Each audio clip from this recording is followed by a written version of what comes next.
میرے رسول کریم صلی اللہ علیہ وسلم کی بارگاہ میں صحابی نے آ کے عرض کی، یا رسول اللہ میں بڑی اچھے طریقے سے وضو کرتا ہوں، ٹائم نکال کے مسجد آتا ہوں، حضور میں پابندی سے پڑھنے کی کوشش کرتا ہوں، لیکن اے معصوم آمنہ یا رسول اللہ میرا نماز میں دل نہیں لگتا، حضور میری طبیعت نہیں جمتی، میرا دوڑ جانے کو دل کرتا ہے، کوئی نسخہ بتلائیے۔ محبوب نے فرمایا تو اپنی نظر کو پاک کر لے، تیرے نبی کا وعدہ ہے تیرا نماز میں دل لگنا شروع ہو جائے گا۔ اپنی نظر میں پاکیزگی پیدا کر۔ محمد بن قاسم آئے، اگر یہ بات آپ کی سمجھ میں آ گئی تو حد ہو گئی۔ محمد بن قاسم جب یہاں آئے نا ہندوستان میں تو عجیب واقعہ لکھا ہے ان کے حالات میں۔ یہاں آئے تو نیا علاقہ تھا، ہندوستان کی سڑکوں سے چوکوں سے واقف نہیں تھے۔ جب تشریف لائے راجہ دہر ان کے مقابلے میں تھا، جنگ کرنی تھی، لشکر لائے تو خود بھی ابھی 17 سال یا 19 سال کے جوان تھے اور ساتھ بھی لشکر جوانوں کا تھا۔ ایک بزرگ تھے قافلے میں، بزرگ کہتے ہیں میری محمد بن قاسم سے ملاقات ہوئی تو میں نے اس شخص کے چہرے پر پریشانی دیکھی، شدید تکلیف میں دیکھا، تو میں نے کہا جرنیل مسلمانوں کے تو کس پریشانی میں ہے؟ تو محمد بن قاسم کہنے لگے پریشانی یہ ہے کہ ہم عربی ہیں، یہ عجم کا علاقہ ہے، ہم تو رستوں سے بھی واقف نہیں۔ راجہ دہر سنا ہے بڑی فوج ہے، بڑی طاقت ہے، بہت پرانا یہاں کا رہنے والا ہے، چھوٹے چھوٹے مورچوں کا پتہ ہے، رستوں کا پتہ ہے، کیسے جنگ ہوگی؟ میں پریشان ہوں کہ مقابلہ کیسے ہوگا؟ وہ بزرگ کہتے ہیں میں نے بھی دعا کی، تسلی دی، میں نے کہا اللہ تیری مدد کرے گا۔ میں گزر گیا، 3-4 دن کے بعد ملاقات ہوئی تو میں نے محمد بن قاسم کے چہرے پر بڑی روشنی دیکھی، ہنستے اور مسکراتے دیکھا، توانائی دیکھی، وقار دیکھا، اطمینان اور سکون دیکھا۔ میں نے کہا خیریت تو ہے، پرسوں ترسوں تو بڑے پریشان تھے، آج کیا ہوا؟ اگر یہ بات سمجھ میں آ گئی میری ملت کے جوان کے، اگر یہ بات سمجھ میں آ گئی تو شاید اسے ڈھب اور سلیقہ آ جائے جینے کا، شاید یہ سمجھ جائے کہ میری توانائی کا راز کہاں ہے۔ کہنے لگے بھائی پرسوں ترسوں بڑے پریشان تھے، آج کیا ہوا؟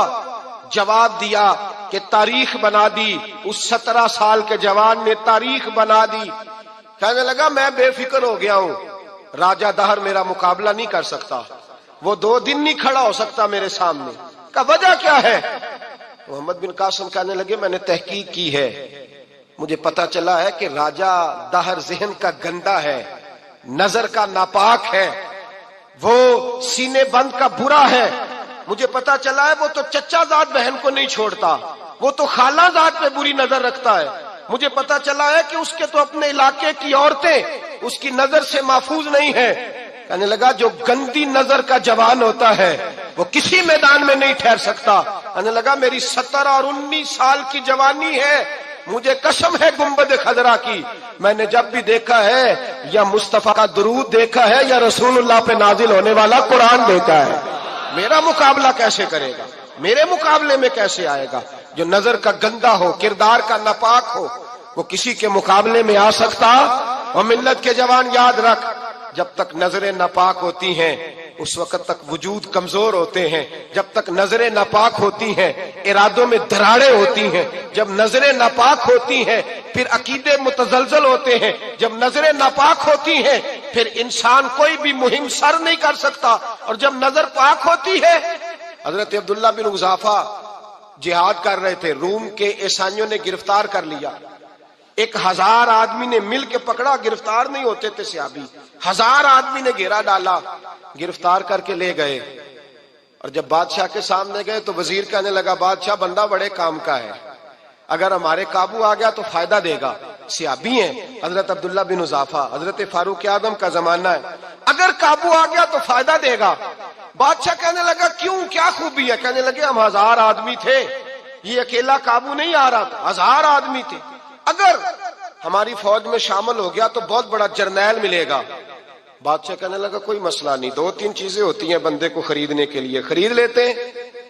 بادشاہ کہنے لگا عبداللہ جتنی دولت تجھے چاہیے میں تجھے دے دیتا ہوں، میرے لشکر میں آ جا، معاذ اللہ اسلام چھوڑ دے۔